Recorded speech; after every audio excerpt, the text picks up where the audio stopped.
தெனாலிராமன் கதைகள் 178. சிற்பியின் கர்வம். விஜயநகர பேரரசின் மன்னர் கிருஷ்ணதேவராயர் அரசவையில் பல அறிஞர்களும் கலைஞர்களும் இருந்தனர். ஒரு முறை மாமல்லபுரத்திலிருந்து மலையப்பன் என்றொரு மிகச் சிறந்த சிற்பி விஜயநகரத்திற்கு வந்தான். அவன் செதுக்கும் கற்சிலைகள் அனைத்தும் உயிருள்ளவை போலவே மிக தத்ரூபமாக இருக்கும். அவனது அசாத்திய கலைத்திறன் பல தேசங்களை தாண்டி பெரும் புகழ் பெற்றிருந்தது. ஆனால் தன் அபார திறமையின் மீது அவனுக்கு எல்லையில்லா கர்வம் உண்டு. என்னை விட மிகச்சிறந்த சிற்பி இந்த உலகத்திலேயே வேறு யாரும் பிறக்கவில்லை என்று அவன் அரண்மனையில் உள்ள அனைவரிடமும் பல முறை மார்த்தட்டி கொண்டான். அவனது திறமையை நேரில் சோதிக்க விரும்பிய மன்னர் கிருஷ்ணதேவராயர் அரண்மனை பெருங்கோவிலுக்கு ஒரு பிரம்மாண்டமான நந்தி சிலையை வடிக்கும் பொறுப்பை அவனிடம் ஒப்படைத்தார். இது தன் புகழை இன்னும் பல மடங்கு பரப்பும் என எண்ணிய அவன் முழு வீச்சில் வேலையை தொடங்கி இரவு பகலாக உழைத்து ஒரு அற்புதமான நந்தி சிலையை செதுக்க முடித்தான்.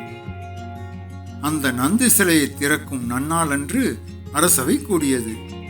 எல்லோரும் அந்த சிலையை பார்த்து மிகவும் பிரமித்து போய், ஆஹா, என்ன ஒரு அற்புதமான தத்ரூபம், இது இப்போதே எழுந்து நடக்கும் போல இருக்கிறதே என்று வாயார புகழ்ந்தனர்.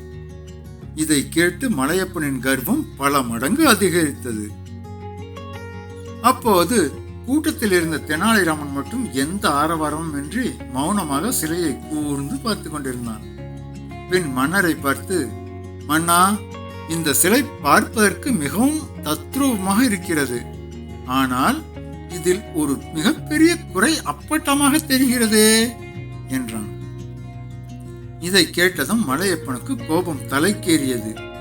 என் சிலையில் குறையா? உமக்கு கண் பார்வை சரியில்லையா?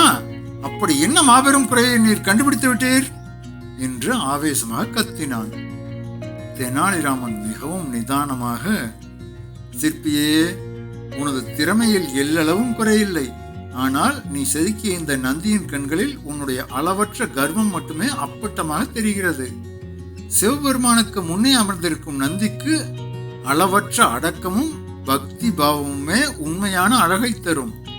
உன் உள்ளத்தில் நிறைந்துள்ள ஆணவம் உன் ஒளி வழியாக சிலைக்குள்ளும் புகுந்து விட்டது என்றான் தீர்க்கமாக.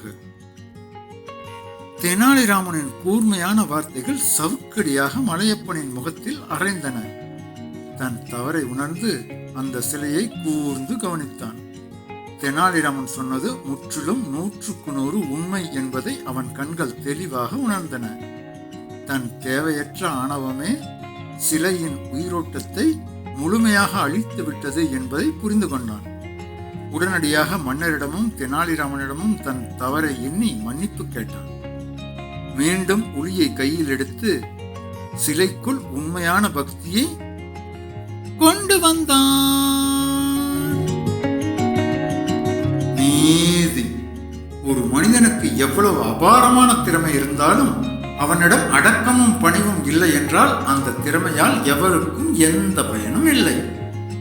கர்வம் உயர்ந்த கலையை அழிக்கும், பணிவு மட்டுமே அதை முழுமையாக்கும். ஆமாங்க, முழுமையாக்கும். நீங்க இந்த சேனலுக்கு சப்ஸ்கிரைப் பண்ணுங்க, லைக் பண்ணுங்க, கமெண்ட் பண்ணுங்க.